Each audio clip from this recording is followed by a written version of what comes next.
Keeping some people waiting. Are you guys ready to get your villain on? Yeah, I'm ready when you are. I love our chats. Yeah, same. And we're live. Hello, everyone. Welcome to the Flat Pack Show, episode 38. Oh my god! With the almost 40. the lead with the second-hand version of the Legion of Doom. I'm Flatmeister, the Lex Luthor of the pack. We've got Crumple Point, the psychopathic psychopathic Scotsman. He goes by the name the Northman, the 8-ball Northman. And we've got Nerd Waffle, the maniacal, laughing. I don't know. But unfortunately, Switch isn't. He can't be with us. He's trying. He's too innocent for. He's far too hardworking for this world. I was about to say that he's too busy plotting global domination, but that's hard work. We'll go with that as well. So straight in the chat, hello Dade. Really appreciate your patience for us to go live. Sorry about the little delay. This show never starts on time, does it? But he says Jack Dorsey is our favourite villain. Oh God! Oh, yes. Well, he's not a villain that we love to hate. We just hate him. Yeah. But yeah. So yeah, this topic is a sort of not a counterpoint or a counter topic, but it's I think 2 weeks ago, maybe 3, we did a topic was who's our favourite villain, and we sort of went in depth, and we decided to do a follow-up topic, which was our favourite villains. And so let's start us off with you Nerd Waffle and Crumple Point. What is a villain to you? What is it? Who's first? I can go. It doesn't matter to me. I'll let you two psychos fight over. Fight to the death. You better watch out. He's an assassin. Go on, Nerd Waffle. Go on, you start us off. Dude. So I think a villain is pretty much anybody who runs I think a villain's anybody who runs a corporation or a political party. No, I'm just kidding. A villain is quite that. A villain that is the I think that, well, let me describe it in a way that what I think a villain should be. A good villain should be a real person, and most of the time, now there are exceptions to the rule, but I think most of the time villains should believe that if they're a good villain, should believe that what they are doing is the right thing. No, I don't think any villain should be like, I'm just evil. Twiddling the moustache, like stereotypical. Yeah, I mean, again, there are some exceptions to the rule. Like, you know, if you have something like that's supposed to be the embodiment of evil or something like that. But they still even need a goal and stuff. They just might not think that. They might just be like, yeah, this is just what I want. I don't really care if it's good or bad, but this is just they don't care about the consequences of the pursuit of their goal. Yeah. But like even Lex Luthor, for example, you know, sort of he you know, most it depends on how he's written too. Like that's the tricky thing about saying like different things in comics, because it depends on the writer and the story and all that.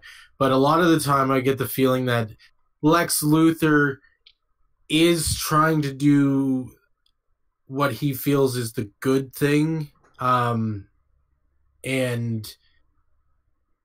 make a little bit of profit for himself too. So, but in his mind, he thinks that this is perfectly justifiable because he is a businessman, and because and he's also trying to protect people from Superman, is what he convinces himself of. But really, he's just jealous of Superman, that people like Superman and they don't like him. But it's not like, I don't think if Lex Luthor's written well, I don't think he wakes up in the morning and is just like, evil. You know? Yeah, I agree. I think that, like, you can have it, they enjoy what they're doing, but it should be done with depth, like what Nerd Waffle's saying, because it's if you have a villain that maybe enjoys what they're doing, like enjoys inflicting pain and stuff on people, then the better stories are generally when they rationalize that in some way rather than just or they're crazy and out of their mind. Kind of. Yeah, like if they're absolutely batshit, then fine. But I think that if you have it that they just enjoy being evil and they know it's evil, then you still have to have them either rationalize that or see nothing wrong with it. And the best kind of villains that I've come across are the ones where you can't really fault their logic. You just know they're wrong, and then the story's responsibility and the hero's responsibility is to demonstrate why they're wrong, if that makes sense. So, like, the villain's default position should be that they're correct, basically. Exactly. And it's up to the hero to disprove that. Like, if you think of a story like an argument, so you've got the hero and the villain fighting hypothetically, so that they can kind of dramatize an argument almost. So you've maybe got an amoral, evil person who makes perfect sense versus a hero that... I think that, like, a good villain and a good hero have an interesting relationship with each other, because a good villain and a good hero, well, the good hero has to be able to do what I've just said without it being about the feels. You know, he can't just, you're wrong because I'm Superman. That can't be the answer. You know what I'm saying? Yeah. I think, like, I just thought of a really good example, a good duo of a hero and a villain, which is, Batman and the Joker. And in the sense that Joker almost sometimes, depending on the writer and stuff like that, sort of makes you think that maybe he's the sane one and he's the one that's right, and Batman's the crazy one who is wrong. And it's really interesting because it's sort of a power struggle, I find, with really well-written Batman-Joker interactions, is because it's almost like they flip-flop you back and forth of thinking, this is the Joker because, Batman and the Joker are popular and stuff, but they leave you thinking, wait a second, do I have everything, like, all wrong? Like, he's crazy, but he's starting to make sense. And Batman's starting to sound crazy.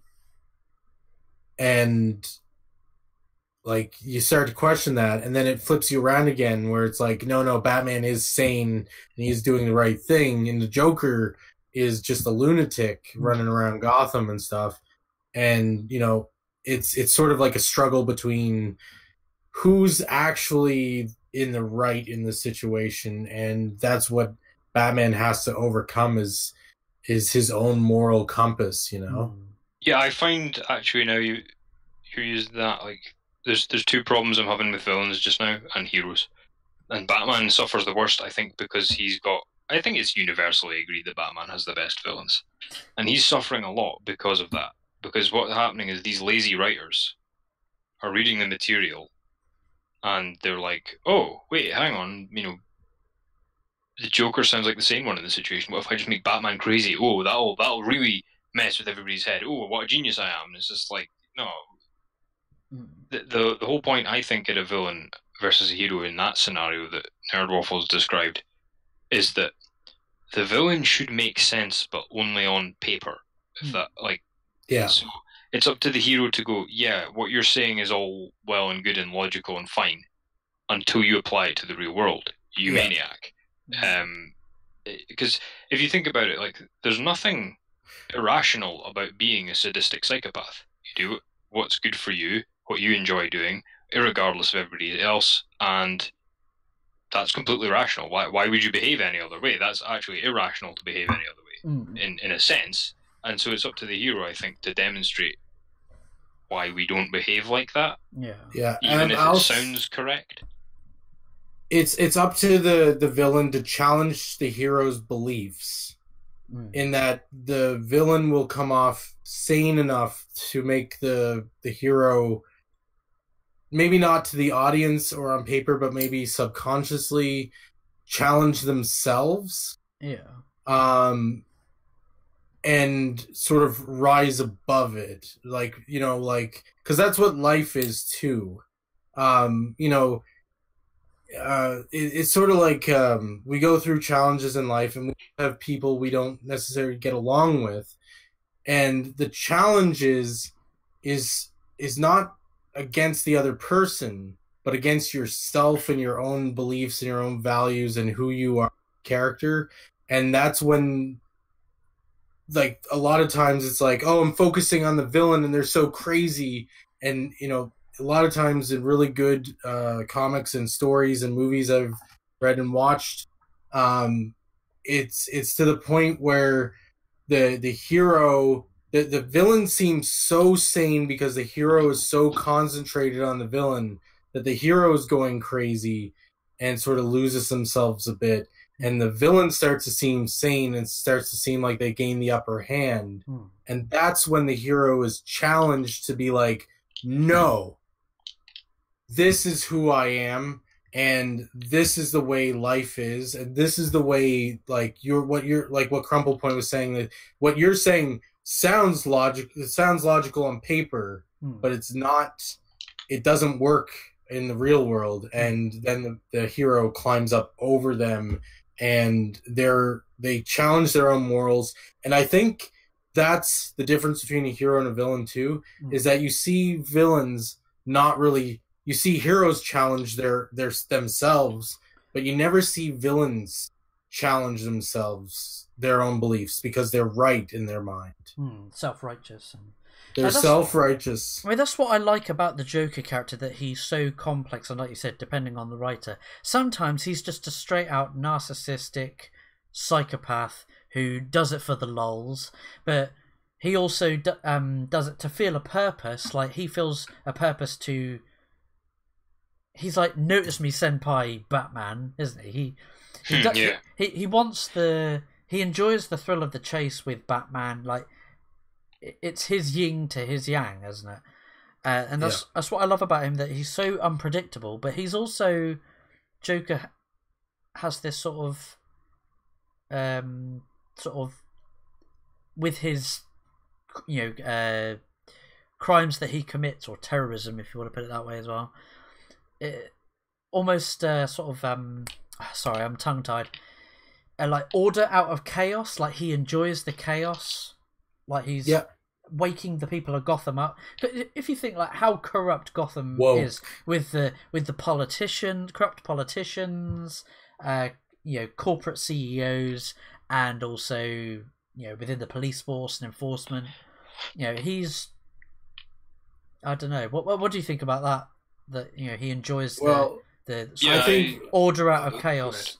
He's essentially the opposite side of the coin. He is essentially him about, even though Two-Face is the one that flips the coin. Joker and Batman are the two sides of the same coin.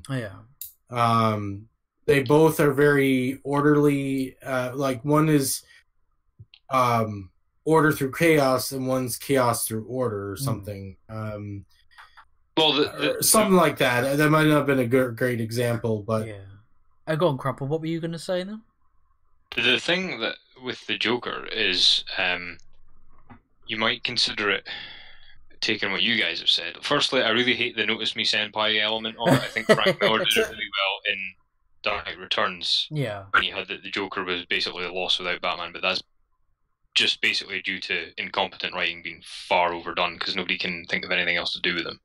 And then the other thing is, really despise this whole trying to have the sympathy for the devil kind of attitude with the Joker. I think it's tired and stupid, really. Well, people kind of And, romanticize Joker, Yeah. don't they? Yeah, Well, it's irritating, but like it's boring as well, and it's kind of like it's unnecessary on a lot of levels. So like, but with the chaos and order thing, I think that's actually a better way of looking at it than I'd maybe normally go for. Yeah. In that, with Batman, you kind of think of him as the one who restores order, but he's not really, because the thing is that, and this is something I've always thought, is that Gotham City is the picture of order. Yeah. It's a picture of evil, but that's the whole point, is if you have everything has good and evil in it, and so order can be really good in the sense that the trains run on time, but the train might be run by the mafia. And the thing is that Gotham is perfectly ordered. The politicians get everything they want done. The citizens know their place. The criminals function completely fine, and everything ticks along nicely. And what happens is when Batman fights the criminals, he's actually bringing chaos to the criminal elements of Gotham. Yeah. And then, like you say, Joker would be the chaotic one, though. So that kind of leaves Batman in the middle. Of he's the balancing force, because the Joker's also bringing chaos. Yeah. But his chaos is of no use to anybody. I mean, and it's another thing I was just going to say finally, is I really hate the jump they've made. I think that the terrorism thing coupled with the Senpai thing has ruined the Joker, because he used to be the clown prince of crime. He used to be the mob boss to end all mob bosses, with maybe a little bit of slasher psycho thrown in. Yeah. And the thing is just down to lazy writing and people not ever going back to the source material. He's just become Osama bin Joker. Osama bin Joker. I mean, that's what I liked about the Christopher Nolan Dark Knight, was with, like we were talking about, the chaos through order, and was that Batman was really, like, he was being really authoritarian by actually breaching people's privacy. Like, he spying, like, using some kind of sonar, like mapping through people's telephone lines or something. This isn't right. Hey, that was a good impression. That was a good impression. But yeah, he was, and yeah, Lucian Fox. Lucius. Sorry, that's it. Lucius Fox. Like, he said, this is crazy. You're breaching people's privacy, but he still went, "Oh yeah, well, we need to track down the Joker. I'll help you find him." Well, did you ever see that meme where it was like, Batman is essentially a rich guy just beating up the mentally insane? I think that the problem is that, like, I like that meme as well, but the problem is that more and more it's because of these moral relativists writing things as becoming less of a meme and more of their creative direction. Yeah. And, I mean, and that's the thing, is that the meme was only meant to point, like, poke fun at it and point, not even really point out, but like poke fun at it in a way. Yeah. But you're right, it has become like, all of a sudden someone saw this joke and was like, "Is this? Oh my god, real that's Batman? what Batman does. Is this real Batman?" And it's like, no, this was a joke, and like it made a very, like, it was funny because it is accurate, but it was still just a joke. Yeah. None the same. And you shouldn't base your serious writing off a joke. Yeah, and like, why so serious? The whole Joker thing is also a problem that Mr. Freeze is having just now. That, like, I've always liked Mr. Freeze because he's a kind of what we were saying is that we can all imagine. It's difficult to imagine realistically being Batman. It's kind of easy to imagine being Mr. Freeze. Yeah. Because he is, that's what I mean about, like, the bad guys are right on paper. Because, like, Mr. Freeze, could I put the money down and say I wouldn't behave the same way between behaving like him and behaving like Batman? Well, given how hard Batman's life is, maybe I wouldn't.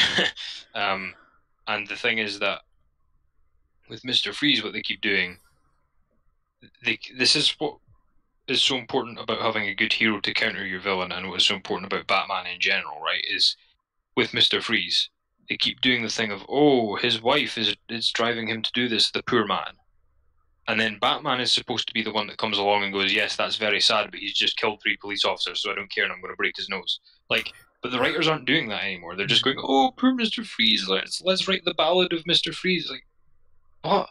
That really pissed me off with White Knight, with the way they, and this isn't spoilers, but the way they just kind of showed Mr. Freeze as this, this poor old mourning scientist. It's like, he killed dozens and dozens and dozens of people. Yeah. Batman shouldn't be even in the same room as him without trying to kill him, basically, Yeah. It's, and this funny thing is that, so I'm just going to say, like, one of my favorite DC,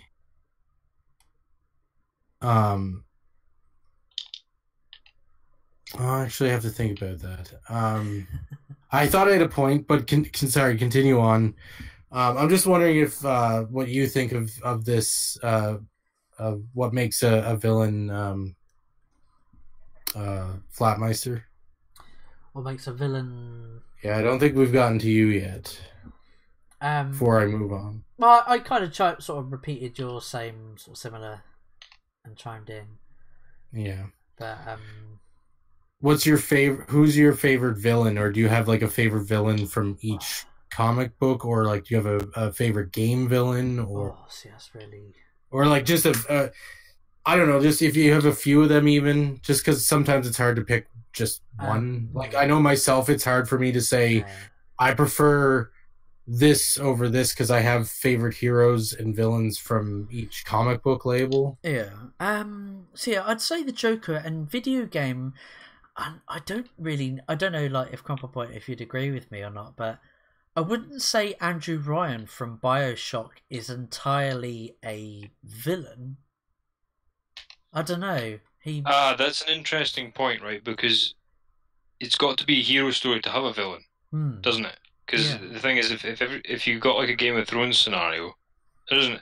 I mean, they leave you to make up your own mind to an extent regarding who's what, but there's not really a hero in Game of Thrones, and they're all villainous to quite a large extent, and you've got to decide who you like the most, but it's not a hero story. And I think that BioShock is one of those. But I would say if we're going to use the word villain, then Andrew Ryan is definitely one of my favorites. Because he's so, like, human, basically. Yeah. But I mean, even in non-hero type stories, there is more. There are people who sort of lean one way or the other. Like, Jon Snow's not perfect, and Tyrion Lannister's not perfect, and Daenerys isn't perfect, but they are sort of leaning more towards hero in that universe than, Joffrey or what's his fucking name? The guy played by the guy from the Misfits show. Forget his name. Ramses, that's the one. Yeah. Oh, Ramsay Bolton? Yeah, Ramsay Bolton. Yeah, so I mean, you do sort of. I find that in a lot of things like there are some things out there that are like there's not necessarily heroes or villain, but you do still notice some sort of slight lean to one side or the other kind of thing. Yeah. Yeah, and also I kind of like when they mess with you a little bit, because unless I've underestimated George R.R. Martin, which I don't think I have, I think Daenerys is presented as a hero, but is actually one of the worst villains of the lot. But the thing is that her folly is like so cataclysmic that it's not even had a chance to really take hold yet. Like, they go on about the Mad King, and she's doing all the same things as him, but she's only like 16. Yeah. She's way ahead of him age-wise and craziness-wise. Yeah, she's doing all the things she said she would never do. But they write her parts in the book and show her parts in the TV show like a hero story. Yeah. But you don't realize that, like, for example, if you could, the slave owners. If you compare them to the Dothraki, they're more civilized, they're more advanced, and they're not actually as bad as the Dothraki. But she's trying to trash their society, not replacing it with anything, and siding with the Dothraki. But the Dothraki are worse. But she likes them better. So she's actually a villain. Yeah. And I mean, you know, the symbolism's all there. You know, the chaos dragons, and you know, her favorite weapon is arson. It's all there. So that's a really clever thing. And that's another thing is like you can have, you know, you get unreliable narrators. Well, I guess you can get unreliable villains in that they're shown to be heroic, but they're no such thing. You know. Yeah. But yeah, so Andrew Ryan for Flatmeister. Yeah, he's a very, like you said, he's a very human character, isn't he? He's very much you've come to dethrone me, you've come to steal my throne from me, to take my kingdom from me. Well, he goes, well, I'm not going to give you the satisfaction of killing you because you want to. He goes, I'm gonna let you kill me because I choose to. With the whole little plot twist there that I won't avoid, I won't spoil for people that haven't played BioShock 1. I was going to say, what are people's thought of Agent Smith from the Matrix trilogy? I think he was a villain. I think he's a victim in some senses. Because he doesn't know any better, and he doesn't have any capacity to know any better, and he is basically driven mad by the Matrix. Here's the he's thing. given a choice of he makes the same choice as Neo of right, okay, your part in the story's over, and he says no, I refuse to be controlled anymore. Yeah, because Neo taught him that can be done, and he's not ready for consciousness. He's not designed for consciousness, and he goes insane. But I think he is a villain, but he's more like a. But here's the thing. And he's almost a force of nature. That's a good point, but I think that villains can be victims themselves. And actually, I think it works really well because sometimes it's like a matter of what drove the villain to be villainous, and like they just didn't like. It's kind of like well, look at Mr. Freeze. Like, yes, he killed people or whatever. Let's go back to that. But in a way, he's sort of a victim too, in the sense that, you know, he's a victim of unfortunate circumstances. Yeah. It's unfortunate. That's a good point, actually, because I think a good villain, or because we're running into the same problem, obviously, that the story has to be good as well. Like the hero, the villain, and the story all be good. But let's say that's the case. Usually, it works very well if the villain has been through the same thing as the hero, but has come out without being an evil bastard. It's about life. I think it works really well if it's a mirrored type of situation where, you know, maybe the hero and the villain went through similar or the same event, but it's all about how each individual handled it. Like the hero would take this situation and learn and grow from it, and the villain would most likely take it and dwell on it and not overcome it. That's the thing, and that goes back to my point earlier of that's the difference between a hero and a villain, is that villains don't really overcome. They're victims themselves. A lot of them, not everyone, but there's a lot of villains out there that are victims, and they dealt with it in the wrong path, and the hero dealt with it in the right path, but maybe not the right path right away, because the hero has to stumble first, because then they learn, okay, this is the wrong way, and I know the right way, and I've challenged my own morals, and now that's what makes me different from the villain, is that I learned from my mistakes, or I'm learning from something, and the villain's just sitting there being like, dastardly plans. Yeah. I mean, that's what I liked about Agent Smith was he was What's going Sorry on about there? that. It's a car alarm. Oh, I thought it was I thought it was a bird or something at first. Yeah. And I can't shut my window because it's on the other side of the room, and I'm that's, plugged into the wall. and that's what I like about Agent Smith. I'll And mute myself. Agent Smith in the first Matrix was he was a puppet for his master. You know, the machines, trying to find Zion. And do you remember when they capture Morpheus and he says, you know, I want to get free. You know, he wants to break from his chains. He's starting to gain It's sentience. the smell. It's the smell. Yeah, I think that the best way to look at it, in my opinion, and the most fulfilling stories, or the ones that follow like a hero myth model, are the ones where the hero and the villain are on the same journey, but the villain hasn't completed the hero's journey. Yeah. The villain has just been on the journey and got stuck, or is in a loop. Like, so, if you take like, it's hard, I can't think of it like a perfect example, but if you like take something like, maybe Neo, but if Neo chooses not to sacrifice himself because he thinks he's too important, Yeah. or just wants to be alive more, well, that would be a villainous move, you know? And that's kind of where Smith's at.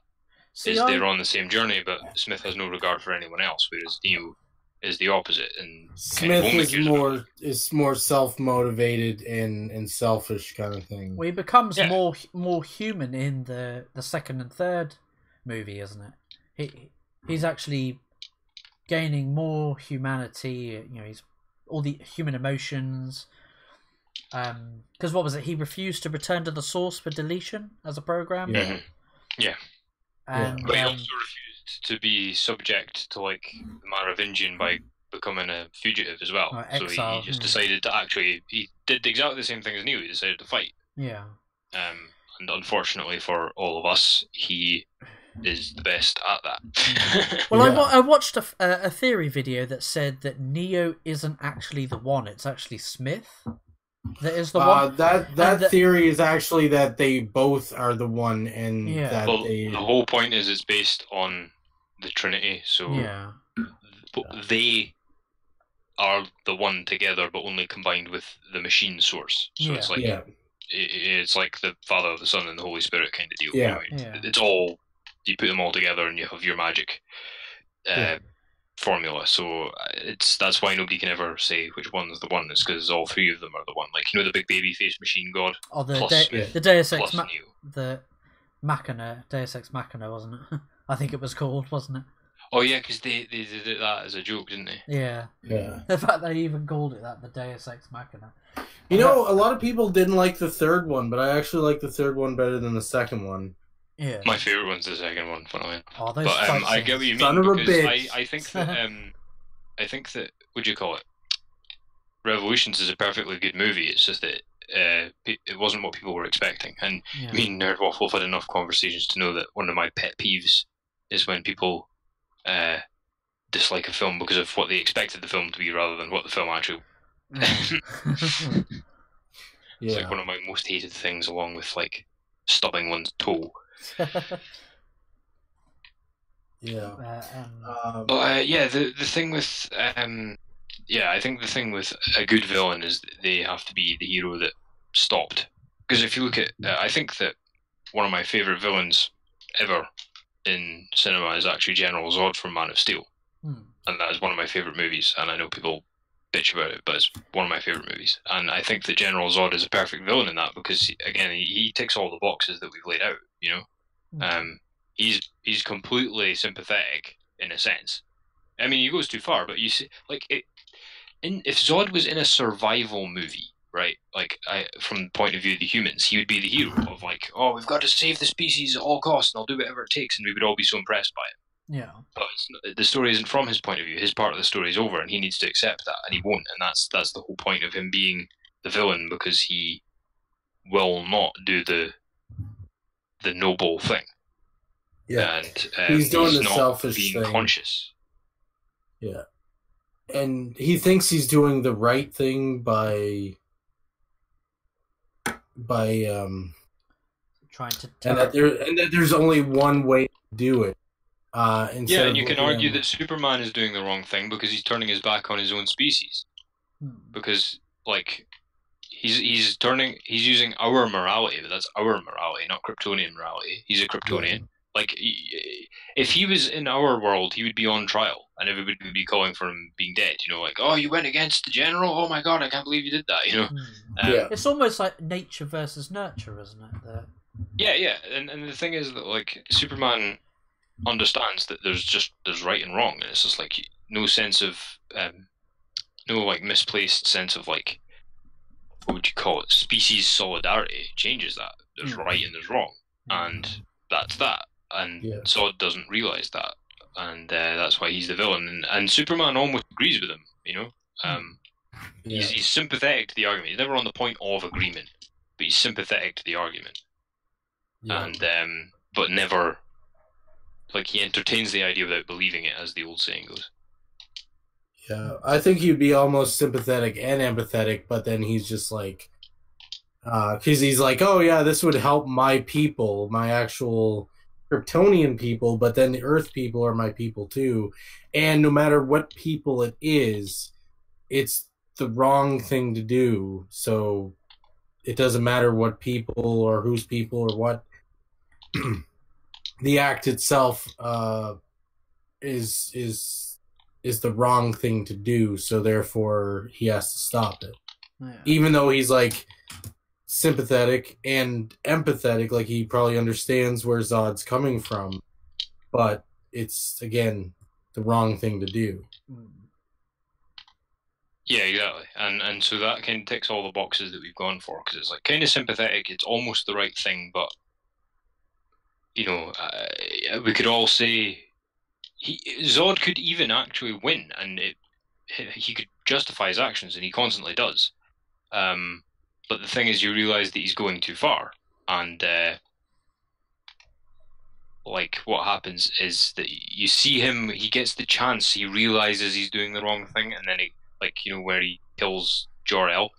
Yeah, and he deliberately ignores his conscience and goes back to the, well, I'm doing it for my species, which he knows is wrong, because you can tell, because he's guilty for a minute. Yeah.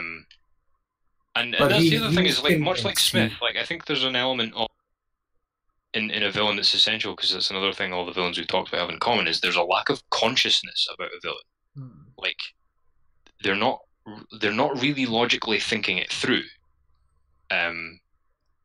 Like, they might, well, maybe logically, but only logically. They're not thinking much. By their logic, like it's almost like Thanos from Infinity War 2. Yeah, it's all about the feels, man. You know, they rationalize it, but it's all about the feels. Yeah. Well, it's just like, you know, it's kind of like Thanos was just like, well, I've seen it happen on my planet, and I'm trying to save everybody, but he's not thinking it through of like, you're not actually saving people, you're destroying you're trying to rewrite people. History. Yeah, you're destroying people. Yeah. And yeah, it's the same thing with Smith too, where, you know, he's not thinking it through. He's not thinking of anybody else or anything. He's just thinking, I hate the smell. And it's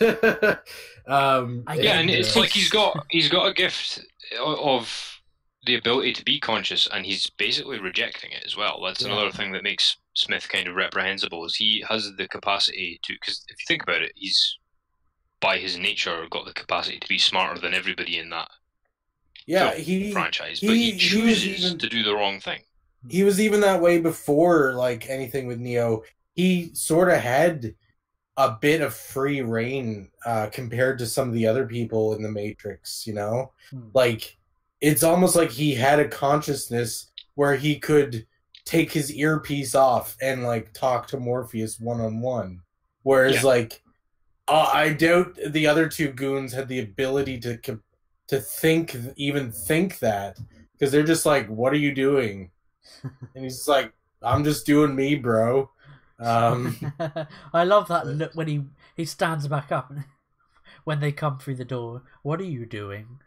Yeah.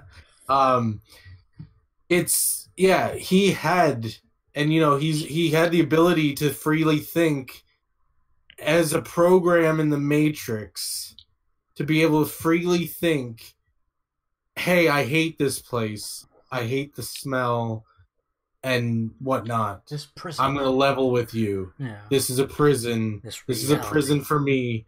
He had the consciousness right from the beginning that and the freedom that he so desired. Yeah. But he wasn't grateful. He wasn't thinking of it that way. He was thinking of, I hate the smell. And every time I do, I somehow feel infected by it. It's repulsive. Yeah. Yeah. So yeah, it's like, because if you watch a lot of different things, all this freedom he's talking about, he has compared to all the other fucking people and programs in the Matrix. He was basically the supervisor of the Matrix, in the sense that he could go back to his office and eat a fucking donut while everybody else works. and the Matrix would be like, whatever, as long as you don't go rogue. And then he's just like, yeah, well, fuck this, I'm just gonna go rogue. Because I don't like this job.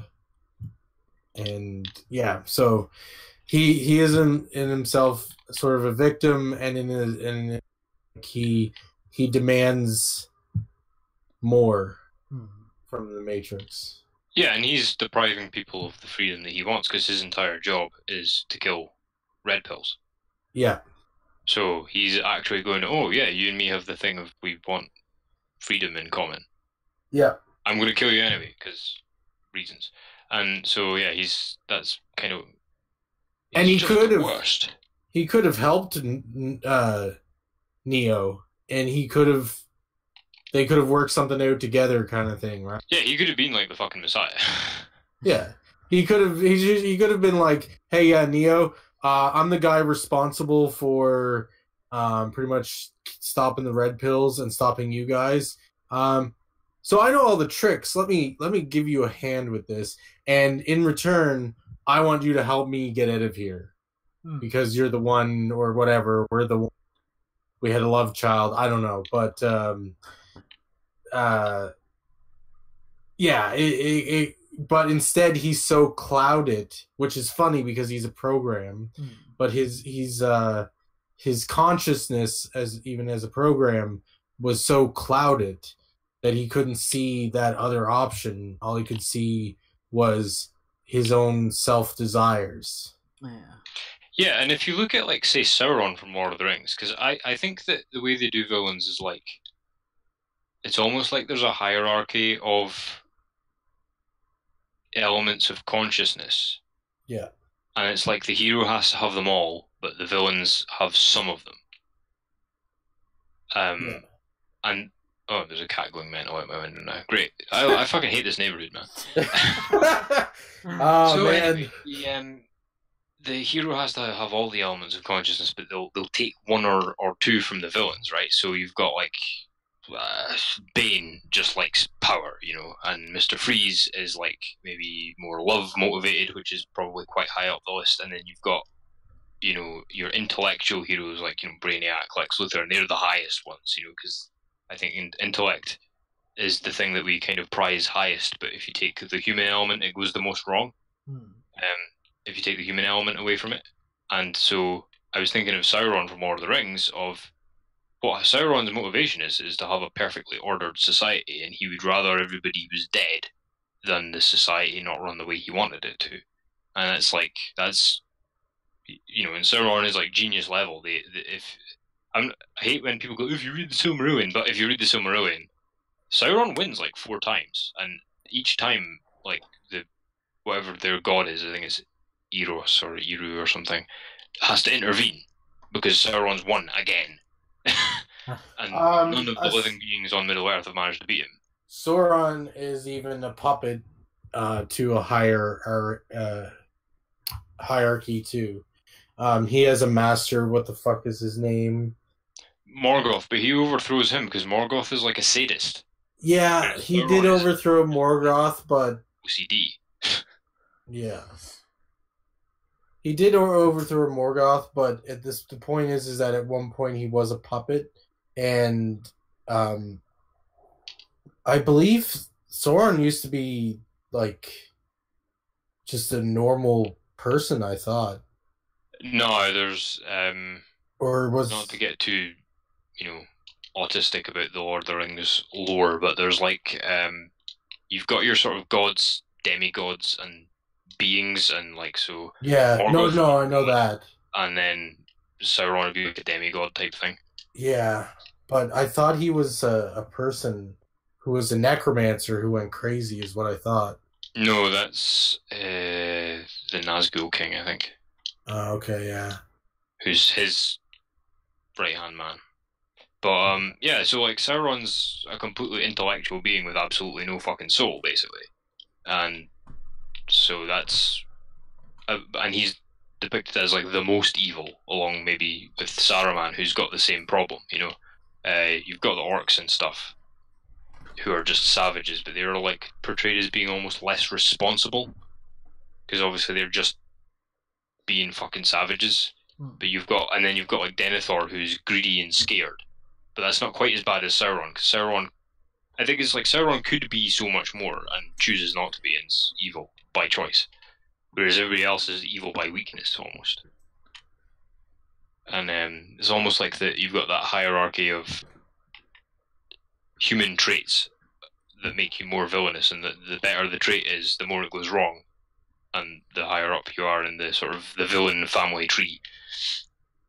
Well, I think before you said you're not a fan of Harry Potter. It's funny, we were talking earlier about sort of villains that are in a way they're victims as well. Like Voldemort had a pretty rough sort of go at it. I think it was, and that sort of led him down a dark path, and yeah, I don't know, sort of another victim of circumstances. See, I think that Voldemort's quite a bad villain by the definitions we've already given, in that it is like Voldemort, if he had a mustache, he would be twiddling it. It's like, I'm evil because I'm evil and I like being No, there evil. was like, there was backstory. Like a little bit has to do with just who he is. But he also had some shit go down too. Yeah, like he was bullied. He was yeah, I think he was bullied by James Potter. No, that was no, that would have been after. Yeah, Voldemort's like would be the in between generation between like Dumbledore's age and their age. Yeah. I'm not a bad guy. I'm having a lot of mind blanks today, and it's been a long time since I've read or watched Lord of the Rings or Harry Potter. But I do remember there's being some shit go down in Voldemort's life that sort of drove him over the edge. He was already sort of edgy, or on the edge, and then just I think there was a few things that just sort of snapped him, kind of thing. Yeah, but a lot of it was like I felt it was done in a rush towards the end to try and rescue any kind of believability, because it was like he's basically, they did the thing of, I could be misremembering, but they kind of did the thing of like, okay, his thing is he's a wizard supremacist, and that's his shtick, but he's actually, the plot twist, he's not pure-blooded. So it's like having he's a black dude as the head of the KKK or something like that, and hunting down other black people and having them killed and stuff like that. And that's the level of, like you say, hypocrisy that we're dealing with. But my issue with it was that, like, Tom Riddle, as Tom Riddle, was offered lots of help and guidance and stuff, and like deliberately doesn't take any of it. Yeah, but that's a He'd lot rather of just be evil, and that's what I mean by he's like a little bit of a mustache. yeah, but twiddler. that's a lot of villains too. There's a lot of villains that are offered help and they choose the wrong path, whereas the hero chooses the right path. Because I think Harry Potter was very similar to Voldemort, but sort of had a little bit more at his advantage, and also had taken the right choices, made the right choices and stuff, which was interesting. Yeah, because Harry Potter, I believe, was supposed to be Slytherin, but he chose Gryffindor. Yeah, which is so fucking annoying because it doesn't even work like that. But yes. Yeah. Gryffindor. 12 points to Gryffindor. I remember being quite young watching those movies, and like I know I've noticed that in the UK with Christmas it's usually like Happy Christmas or whatever. Yeah. And like I never heard that, and then I watched Harry Potter, and we always say Merry Christmas here. Yeah. And then like in Harry Potter they were just like Happy Christmas, Ron, and I was like, Happy Christmas. I don't know, is that not mainly like an English thing? I don't know anybody that Maybe. says Happy Christmas. I don't know, that doesn't sound right. Happy Christmas. Yeah. That must be a posh kid thing. Yeah. Maybe it's just a fucking Gryffindor thing. Fuck the Gryffindors. Good tidings to thee. This many It's days. for people who say Leviosa. Leviosa.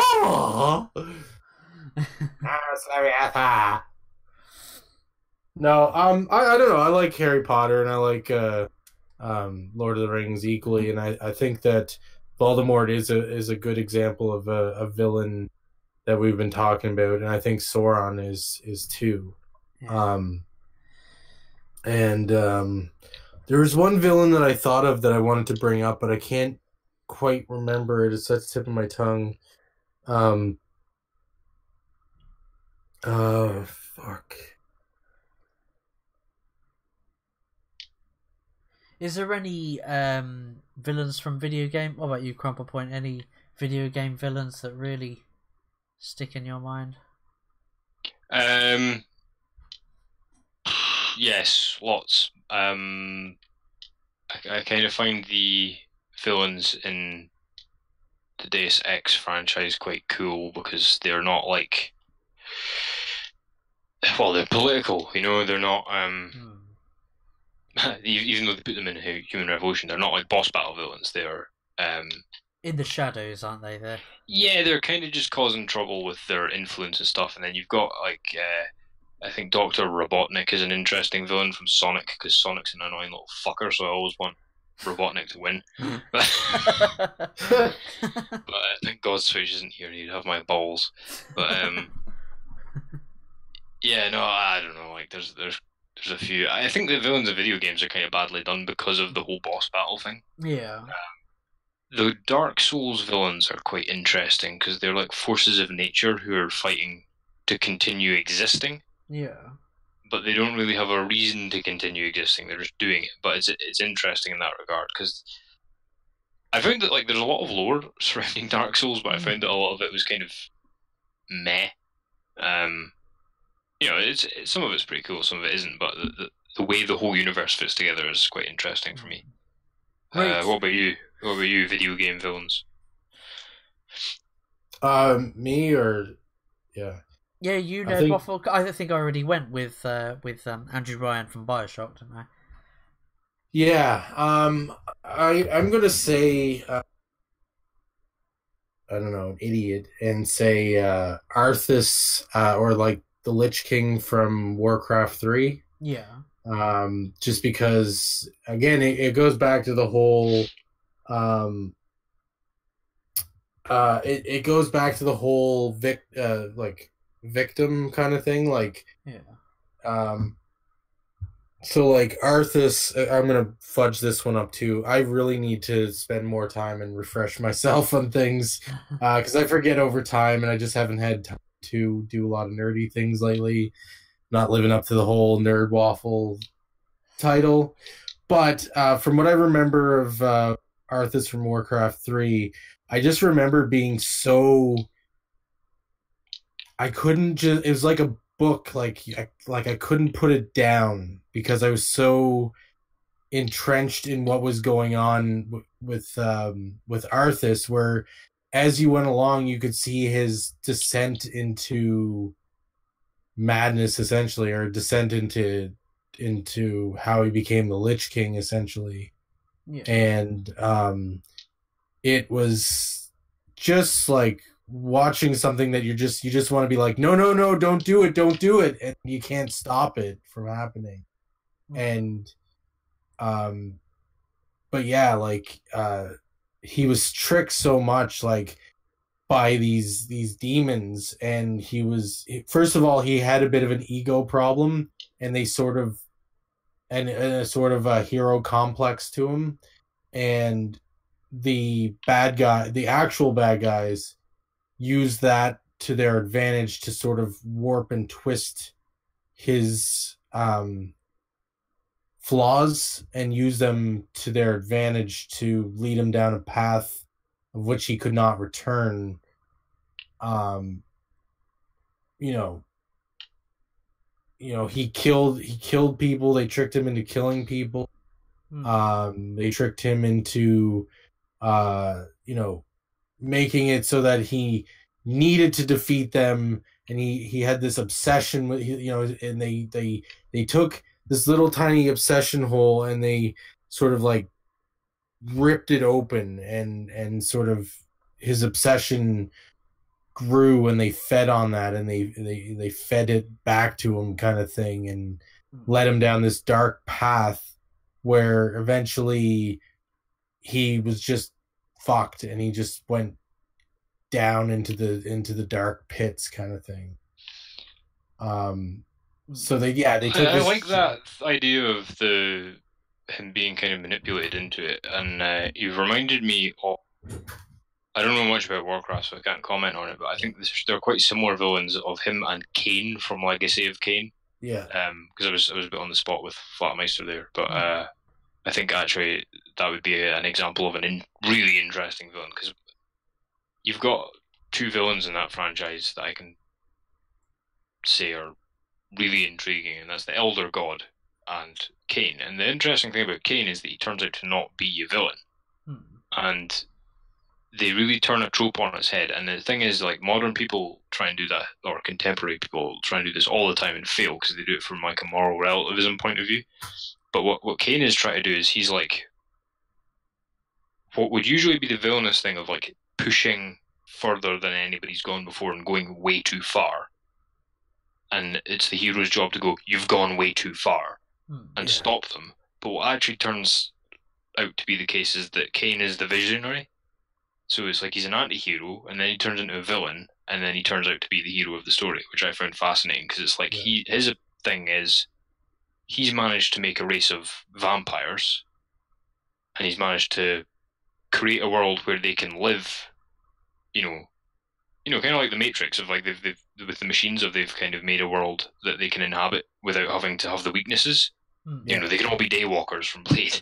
And so he's like, well, why wouldn't we? We're superhuman, and I've discovered ways of keeping us alive that won't have us, allergic to garlic and shit like that. Yeah. And then they just flip the whole thing on his head, and actually, no, he's got the right idea. And then they have him kind of become the hero figure. And it's really interesting. And it's the Elder God he's like the force of nature, and he's your benefactor and your mentor, and he turns out to be the villain because he's actually just keeping the cycle of life going so that he can eat it. Because he eats souls. And Kain's thing is, well, why do we have to die? We could just live forever. And then the Elder God's like, oh, it's against the laws of nature, it won't work. So you believe him if you're playing as Raziel, and he's like, I've got to stop you. And it's like, have you ever considered why you've got to stop me? It's like, there's nothing wrong with more people being born. Because Cthulhu over there doesn't want people to stop feeding him. I really wish that I had completed Legacy of Kain. Sorry. Yeah, it was kind of past my my time. So I had the Soul Reaver first game, but then the second one I never managed to get a hold of it, and I just ended up watching one of those game movies. Yeah. So there's a thing that goes wrong too often of like they try and show the villain to be the hero of the story, but it's like what they do really is a bait and switch. So they don't deprive you of a villain in a good versus evil story. They just show you that the good guy and the bad guy aren't who you thought they were. Yeah. Whereas with like the Hail Hydra moment, for instance, they just say, "Oh, there's no such thing as villainy," kind of. Yeah. Well, it wasn't quite the same with Arthas because it was with Legacy of Kain. It sounds like he was like you said, anti-hero, then a villain, good guy. Whereas like Arthas was essentially this champion that had some flaws to him, but was still sort of a good guy. He was just egotistic and sort of full of himself and that sort of thing. But he was just like an amazing warrior kind of thing. And he was a prince. And they basically took it was almost like Harvey Dent from the Dark Knight. Think of it like more like that. Think of it more of they took like Gotham's prized possession, or they took was it Leordaron, I think? Yeah. They took their prized possession and think of the demons like the Joker, and they sort of twisted this prized possession into madness kind of thing by using his flaws kind of thing, his obsession and his ego kind of thing. And they sort of were like, okay, well, we can't beat him at battle because he is this ridiculous person. So we're going to like play some mind fucking games and fuck him up so he basically defeats himself. And that's what they did, and he basically led him to wanting more power because he thought he wasn't beating them, and they were like playing mind games with him, and he just wanted more and more and more power because he was more and more obsessed with defeating them. And he went down some dark paths where he thought he was killing a village that was overrun by demons, but really the demons actually citizens, and he's like, oh my fuck, what did I do? And he just goes more and more into madness until he's just like, fuck, I think this is the part where I get shaky on because again it's been a while, but I think the Lich King armor is what he what he tried to get so that he could defeat them. And basically this armor was possessed by an old spirit that was actually evil. It was some sort of orc or something, I believe. And so he became the Lich King, and then from that point on there always has to be a Lich King. And through him being the Lich King, tried to take over the entire world because he was possessed by a demon.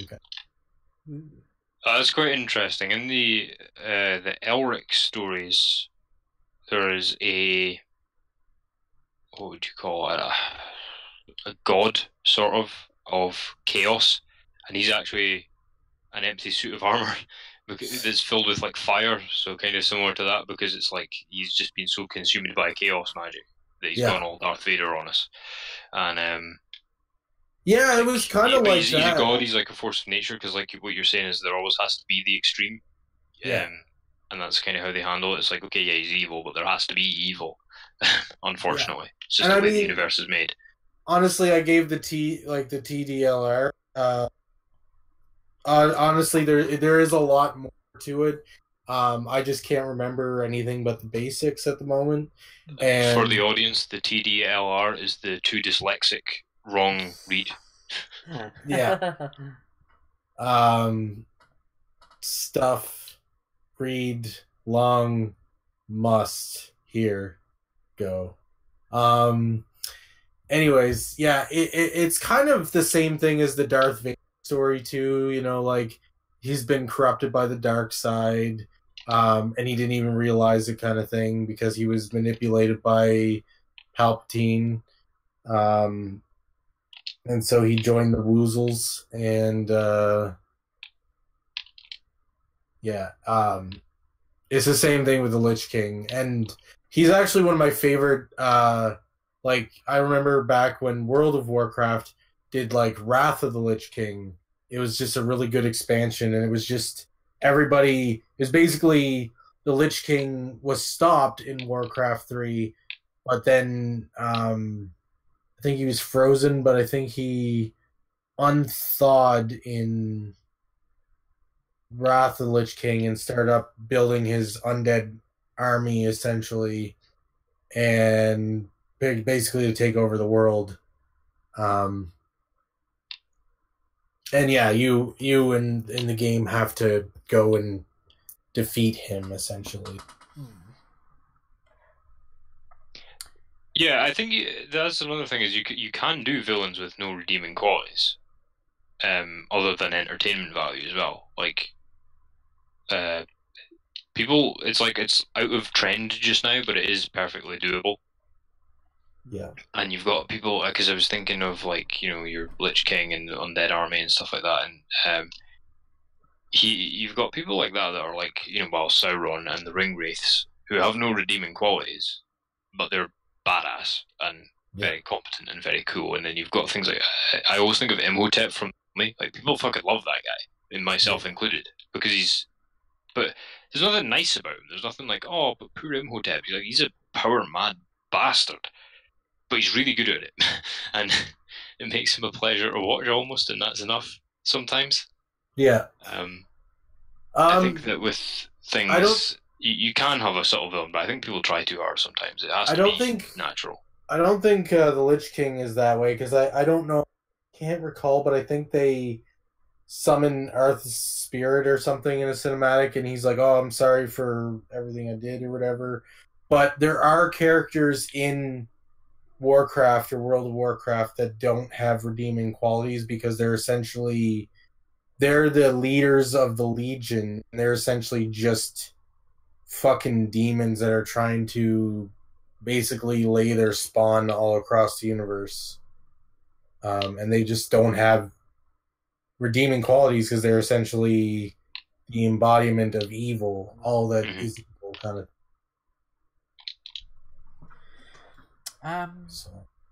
So we're coming up to about the hour mark. Should we do one final one final part, and then final words? Yeah, that's fine with me. So I suppose you could squeeze this in, two of them into one. Was what attracts you to villains, and do you see yourself in a villain, or do you see a part of yourself in a villain? It's going to be quite a toughie, this one. For me, I'm perfect. So Mary Poppins. She was not fucking perfect. Practically perfect in every way. I don't know. Julie Andrews is quite something. Yeah. Yeah. The thing with me with villains is a villain's like a good steak for me. You know, you don't have to go and be all fancy. Just do it well. It can be nice and simple, just salt and pepper, but just make it good. Make it good quality. It doesn't have to be like a ridiculous, over the top, subtle, postmodern. Is he a good guy or is he bad? Like, you don't need to go all that trouble. Just get like a cool character design and a distinctive personality, and that's kind of it for me. Like, and I like a villain that I can just hate. I really, really don't like villains that I'm supposed to, you know, get behind. Yeah, like, it can happen naturally. Like, if you look at Mr. Freeze and Bane and stuff like that, happened over time naturally. Like, it wasn't forced upon the audience. And too often I think that I just use them because I think the Marvel villains are a bit more fun and also a bit more relativistic. I don't mean that in a bad way. I just mean it's like the two brands are very different in flavor, and it's like the Marvel villains are so much more fun because you could imagine being the Green Goblin and it'd be the best thing. Like it'd be so much fun being the Green Goblin. I find that there's a lot more characters in Marvel. If I like now that I think about it, in your point, that are sort of like irredeemable too, like the Red Skull and like the Red Skull. I thought I had more in my head. Oh no, yeah, but the Red Skull and Kraven and Galactus is like there's no reasoning with those guys. Oh yeah, Galactus has some reasoning because it's kind of like he got to eat kind of thing, but it starts like that, but then it becomes a vendetta with the Fantastic Four, which they then got rid of because they had to get rid of the Fantastic Four. But Doctor Doom doesn't really have any redeeming qualities. No, there's a good example of one that's just he's a good villain because he's just an interesting character, but you never feel like poor Doctor I Doom. personally never feel like particularly. Yeah, exactly. They've even kept his. I remember Jack Kirby joked that his supposed deformed face is actually just one scar, but it's like he's such an egotistical maniac that he thinks he's deformed because he loves his face so much. Oh, my face! It has a dimple on it. Yeah, and then people over the years have like expanded even on that Jack Kirby joke and said it was just like the size of like a shaving razor problem thing. But, like yeah, so like with the villain, it's like yeah, with seeing myself in the villain, I try and always see myself in the villain because I'm not in a like power fantasy way, in a right, you know, what do I need to think about way, because chances are you're more like the hero than you're like the villain, or that there's only a very narrow amount of circumstances that you could be like the hero, and chances are you'd end up more like the villain. And I think it's more like constructive for you as a person if you try and think of it as like, what would it take for me to be that guy, and how can I avoid it? Yeah. I always did that with history things, like because people would go on about like Henry VIII or whatever, and I would like, not because I liked the guy, but I would always try and see it from his point of view, and you know, fucking even like you know, First World War soldiers or whatever, you know, I try and see it from their point of view, and then I've expanded that to villains because it's just like, well, you don't know that you wouldn't be that guy, and you need to know like what your nasty half is capable of. So it's like, yeah, okay, I'm probably more like General Zod than I am Superman just now. How can I be better? Yeah. If you just watch the film imagining yourself as Superman, that's nice and easy. It doesn't really challenge you in any way, but I think if you try and think about it, if you look at your daily life, you're probably like not doing much that would put you on the path to being Superman versus being Zod. Yeah. And that's, I guess, where the good villain comes in, is like, if that's true, they're probably a good villain because they're normal, and that means the superhero has to be exceptional, which is what a hero should be, like, if that makes sense. So yeah, that's my take on it. Yeah. How about you, Nerd Ruffle?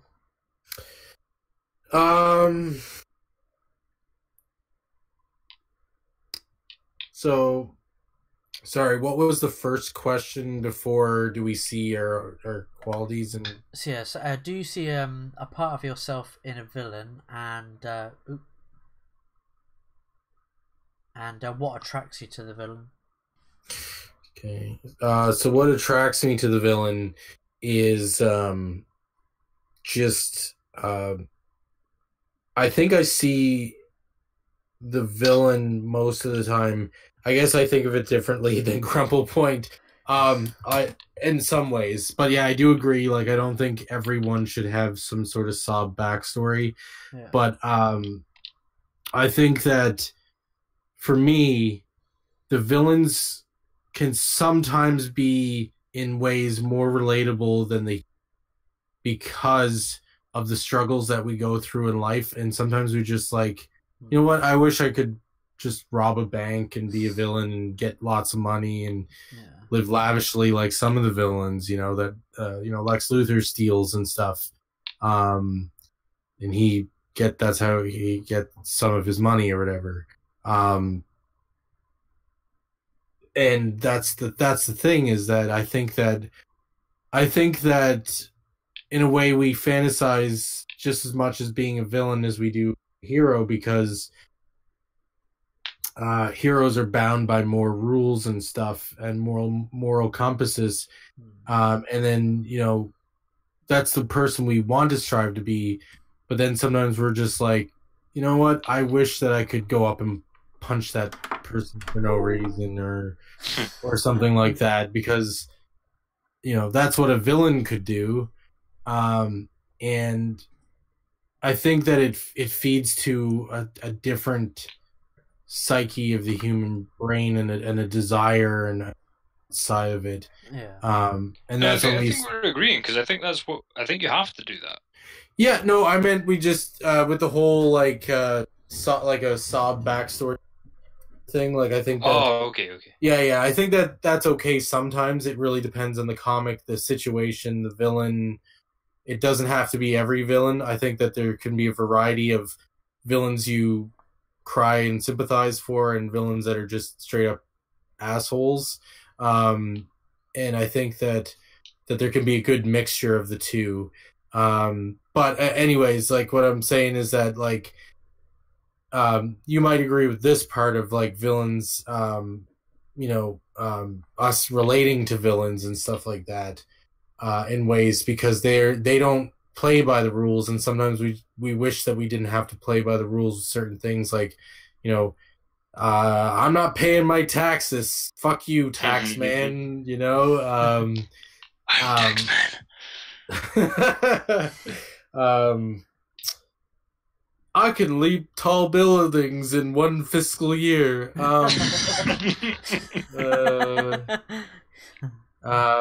yeah,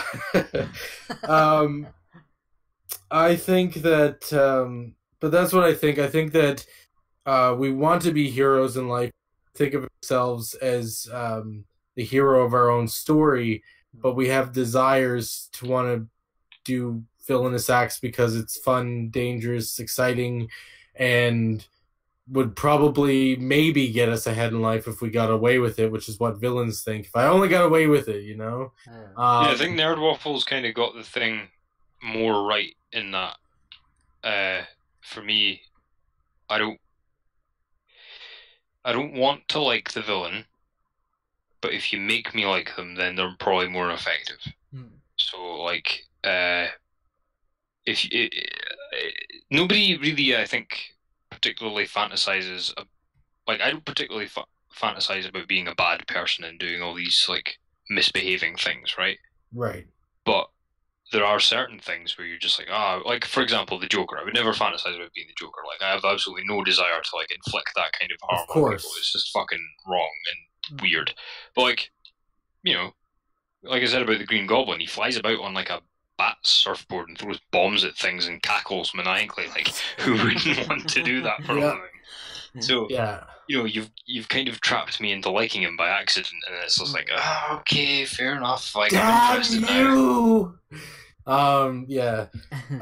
But I think that it's the funny thing is that and this is, I think, what people forget about when they write villains, and even when they're writing heroes and they're writing in general, is that I think they get caught up in just writing, and they forget that they're writing. And I might be guilty of this down the road too.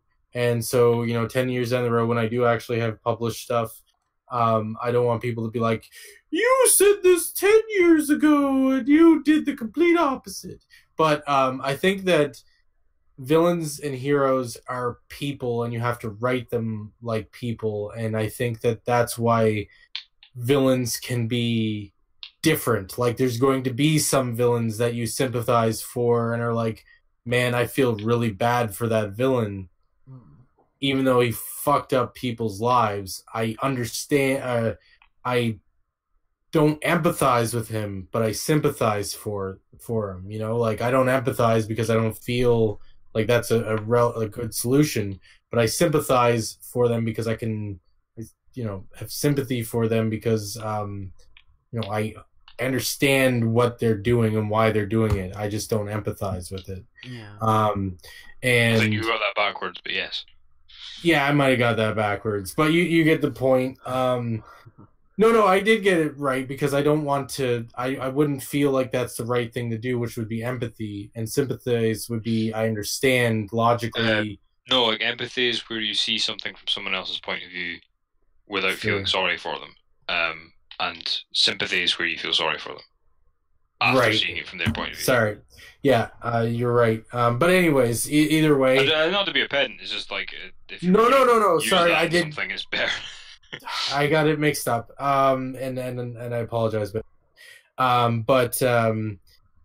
yeah, I think that people need to start writing characters as people, whether they're villains or heroes, and I think that some villains you're going to feel so sorry for and understand where they're coming from, and some you're just like, I just hate that fucking villain and I want them to get their face bashed in, kind of thing. Yeah.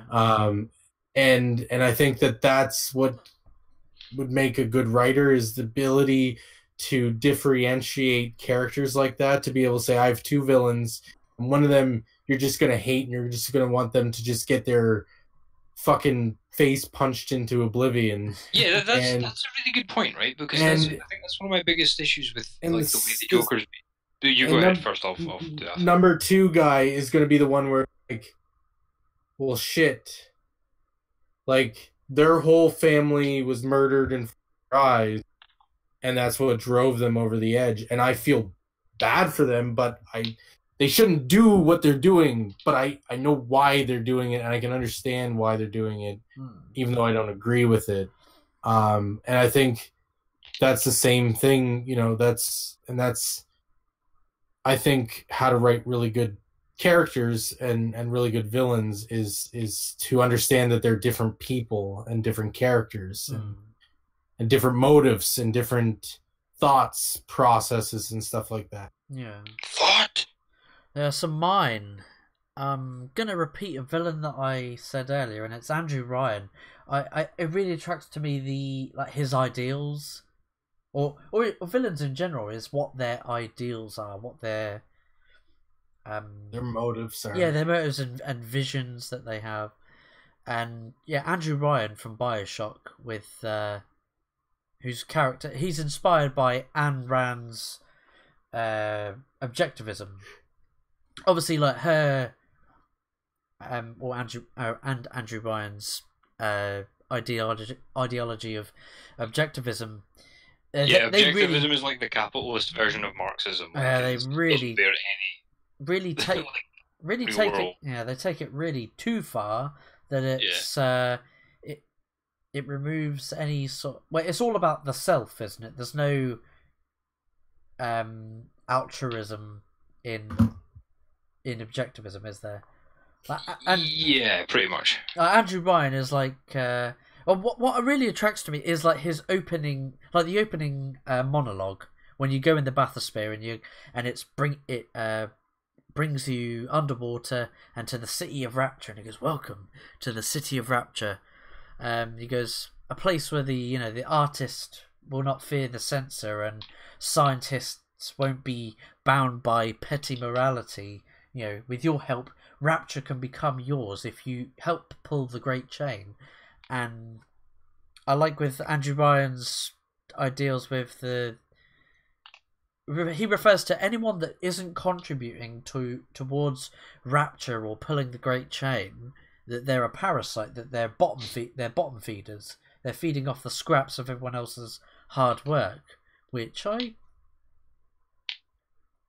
that's what really sort of appealed to me, like his character. He's a very charismatic character. You only hear from him through audio logs, or he occasionally speaks over the loudspeakers or the projector screens around the city. He goes, "Are you the CIA dog or the Soviet wolf?" or something, doesn't he say? Oh, so, yeah, something along those lines. He's a guy properly struggling to reconcile his perfect system with the real world and human beings. Because that was the thing. Like his objective is, his ideology was: you can pull the Great Chain. You won't fear the censor or censorship if you're an artist. You can do whatever you want in Rapture. But then he becomes the very tyrant and authoritarian that he was getting away from. That's why he left America and built Rapture, the city of Rapture, underwater to get away from the government restricting him. He became the very same thing in Rapture. He's like, oh well, I'm an atheist and I don't want any Christians. I don't want you importing Bibles into Rapture. So he got the sheriff to basically confiscate crate full of Bibles that were being imported to Rapture. Yeah, there was an interesting thing with that, in that he actually turned out the way he turned out because he was faced with like a true criminal, like a true just evil bastard, which would be Fontaine. Yeah. And the problem was that his hands-off approach of like, let's not have any kind of hierarchy of any kind or whatever, like, power structure, which is an admirable goal. It falls apart in the face of somebody who's truly sadistic and wants to just tear it down for the sake of tearing it down, because if everybody's acting in their own interests, it's difficult for them to mobilize against somebody like that who's not really acting in their own interest. Because the thing is, criminals don't really act in their own interest in a lot of ways, because people need to be living in societies and not doing things that are bad for them, and criminals kind of do things that are bad for themselves, so they're you know what I mean? There's that self-destructive element. So the thing is, his morality falls apart when it's really, really tested. Yeah. So it's not that he's like a super bad person. It's just that, well, maybe he is a villain, but he's not like the same degree of villain as the other guy. I think Andrew Ryan kind of wanted Rapture to be a bit of an echo chamber, so to speak. Like he only wanted, people that. He wanted people to behave and do things that only he agreed with. And he went against his own ideals of, you're free to do whichever, whatever you want. If you're an artist, you won't get censored. If you are a scientist, you're not bound by morals or ethics. Yeah, that's why I like his character. And with the whole "a man chooses, a slave obeys," and I like what I was saying earlier with that he is choosing to die rather than someone else is making the choice to kill him. Again, I don't want to spoil the little plot twist at that moment in the game. And Sophia. Yeah, I think like with Andrew Ryan, it's like the villain is like subject to the same temptations as the hero and gives in. So it's like, that's why they should be relatable. It should be like the thing of like, just sacrifice a little bit of your morality and you can have, cake and coffee and unlimited quantities. And it's like, well, okay, I'll be not quite as good as Superman and only as good as, like, Green Arrow. And in exchange, I will get my free shit. And then they make that compromise, and then before they know it, they're a villain. Yeah. And that's why they should be relatable. And, like, there was a thing that Nerdwaffle said that was really good about, like, wanting to see the villain punched in the face. And it's like, I think that my major problem with a lot of villains, like if you just take the Joker as a quick example again, because he's really easy to use as an example, it's like, I feel that a lot of the writers of these things are like depriving me of that satisfaction because they're trying to make me not feel bad about that. It's like the whole reason I'm watching a hero-villain story is because I want the satisfaction of seeing somebody who embodies evil having the shit kicked out of them, like I wish. You want that cathartic outlet. Yeah, exactly. And if you make the villain too grainy, then that can't happen. You don't get that kind of release because it's just like, oh, you're beating up another human being. It's like, well, yeah, that's a bit shit of me, isn't it? Like, I don't want to see Batman beating up people who are just in the way. I want to see him beating up people who are evil and making others' lives worse so that he can be that kind of, well, that's what justice is, really, isn't it? Yeah. And it doesn't have to be him. It can be any villain, but that's a good example. And it's just like, I think that's one of the major problems with, well, if you take the new Star Wars or whatever, there's lots of examples, there's a lot of it going around, but it's like, you're looking at the bad guys, you're like, I don't really have any particular desire to see this person injured or harmed in any way. They're not really any better or worse than you are. Yeah.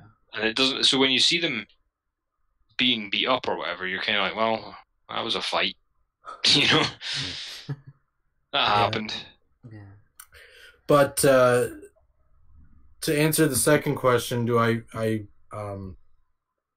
see myself in any villains or whatever? I think I do, because I think we all have sort of imperfections and things we do wrong. They might not be illegally wrong, but sometimes maybe even the best of us have our days where we're a dick and kind of ruin someone's day, whether it's intentional or by accident. So in that sense, that I think humans are your villains are human, and that they just are the extreme of doing extreme wrong things. I think we can all have our villainous deeds from time to time. Yeah. I do twirl my beard stash quite often as I ponder how I'm going to get that Spider-Man. That was another thing, like, there's another thing with J. Jonah Jameson, actually, is he's a fucking weird one, because he's kind of like a villain, but he's not portrayed as one. But if you think about it, like, he creates the Scorpion basically just to get Spider-Man, because he doesn't like him. He also represents... How many people did Matt Gargan killed as the Scorpion, you know? He also represents the basically sort of a metaphorical media sort of thing, where how media portrays certain things, and it's sort of, I guess, a play on that, where not necessarily the media is the villain, but they're not really, they sort of help and they sort of don't help, kind of thing. J. Jonah Jameson get demonetized on YouTube. Yeah. What do you reckon? J. Jonah Jameson would be more like Alex Jones, or would he be like a CNN? Oh no, he's definitely CNN. Yeah. Like, He's CNN. Yeah. He's like, I have a moral not even moral. I have an emotional hatred of Spider-Man, and I will twist everything to make that fit. Yeah. Because he doesn't show his jawline, because I love Steve Rogers, who has a mask also, but just slightly less of a mask than Spider-Man. But he's okay because he shows his jawline. Full face masks aren't allowed. So we're coming back to the hour-and-a-half mark. Should we go to sort of final words? Yeah. Any villainous words of wisdom you have for the viewers? Oh God. Remember to punch the person next to you. That's not allowed. No. Remember to keep it toasty. And remember to toast it up. I don't know.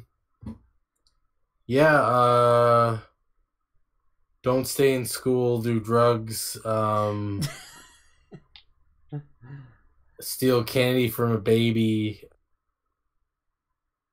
If they're that weak, they don't deserve it.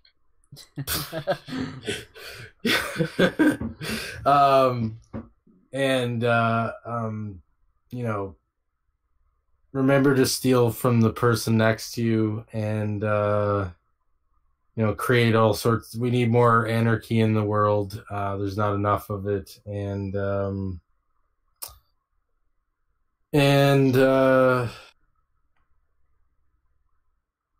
yeah, stay toasty With a flamethrower. From my flamethrower. Yeah, no, but in seriousness, yeah, remember to hug the person next to you. Actually, I will say this a special thing, just because it is the villain episode. Try to make someone's day. Try, if you can, try to pay it forward, or if no one has given you anything on the day, try to start something. Try to make someone's day, even if you're having a crappy day yourself. Tell a joke. It doesn't have to be anything that you have to spend money on, but just do something for someone to sort of try to make their day the best you can, because I believe that if we pay it forward and we spread good deeds, then I think that the world, that's a small step towards not creating villains, and it's just a nice thing too. That's a good point. Yeah, villains are created one rude prick at a time, aren't they? Yeah. I mean, let's look at Scorpion, or let's look at Venom. Actually, Eddie Brock was having just a really fucking bad time, and unfortunately, he blamed someone who wasn't responsible for it. But if someone was nice to him and came up to him, and maybe he would have shoved it in their face. But you never know. Maybe someone could have made his day, and we wouldn't have. If Black Cat had taken one for the fucking team. Fuck Black Cat. Yeah. If just just do something nice, because you never. That's the funny thing is, you never know what kind of future you're going to change by brightening someone's day. If you can, you can't brighten everybody's day, and some people are just having a rough time, and it may not be appreciated, but at least try. Anyways, that's my final thoughts. Long-winded final thoughts. How about you, Cover? I'm just gonna say, please listen back to the show. Please write more villains like we're describing, purely because they would entertain me, and I want to be entertained. And I want you to fucking write them that way, so that I can have fun. That's such a villain thing to say. Yeah, well, if I get my villainy out of my in Fantasyland, I can, dial it back on the murdering. But I guess just try and keep telling the story. Like this, don't try and insert yourself or the political message or whatever into the story. Don't make that more important than entertaining people, and stop trying. If you've got your extreme good and extreme evil, and then bring the goalpost in on the villain so that they're not actually that evil after all, and then you have to do the same with the hero. And then if there's no polar opposites, then the story can't go anywhere, and stories in general can't go anywhere. The villain has to be villainous, or there's just no story. If you're writing something that doesn't necessarily have clean cut heroes and villains, try and just take a little bit from both. Yeah. Like what we're saying with Game of Thrones. I quite like, my favorite character in that is actually Tywin Lannister, the TV series anyway. I don't know much about I think he's not quite as cool in the books, because he's not Charles Dance in the books. But Tywin Lannister is super competent, and he imposes a level of order that Westeros kind of desperately needs, and he actually is on the right side of history multiple times. Whereas, can't believe you said that. The right side of history. Yeah, that was a little. I couldn't help myself. So yeah, the villains are always on the right side of history, aren't they? Yeah. So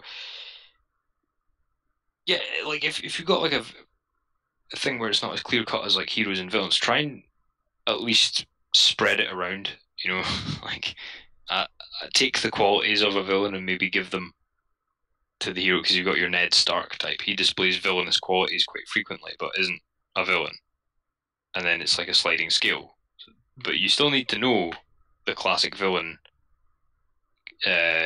behaviors in order to resist them or fulfill them. So yeah, just try and kind of analyze these things and write better baddies. Yeah, you know what?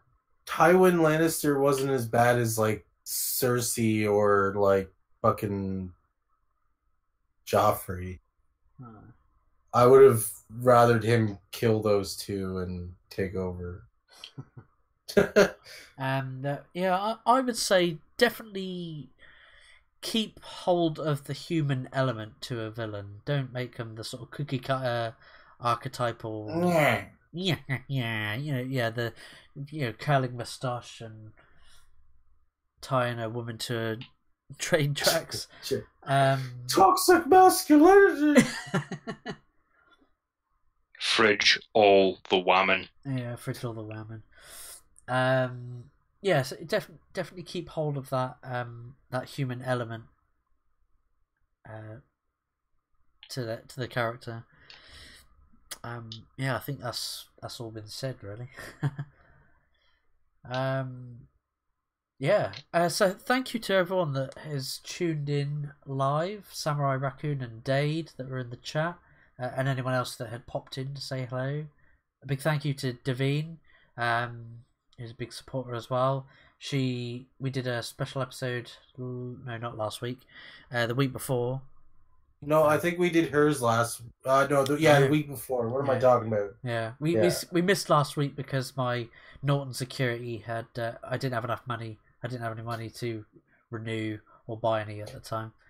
I think we. And he's not a villain, so he didn't rob the bank. The sap. I think we all had something last week, so I don't think it was just Flatt. I think it was.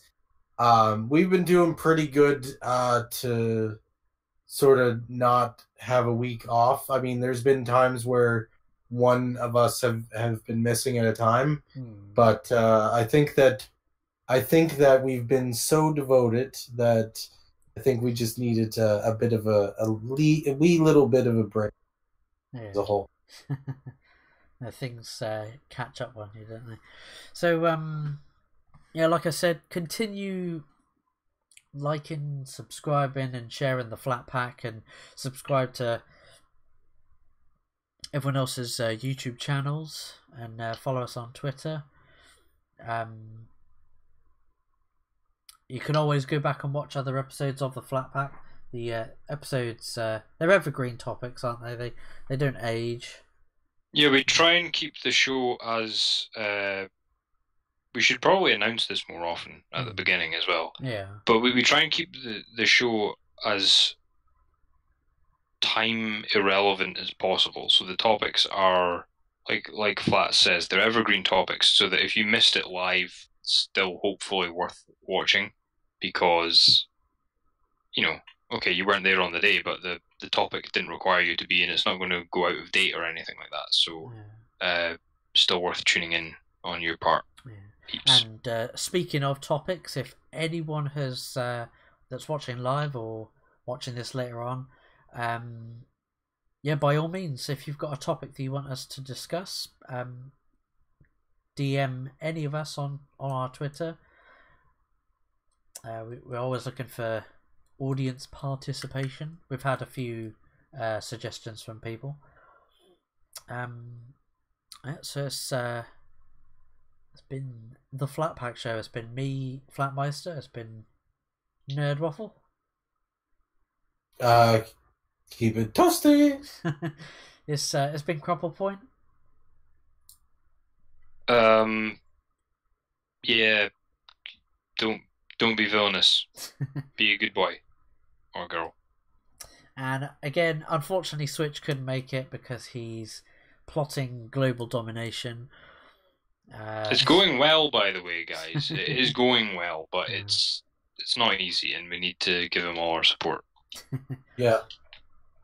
And so with that, we'll catch you in the next episode of the Flatpack Show. Catch you later, guys. Take it easy. Assassin. Assassin.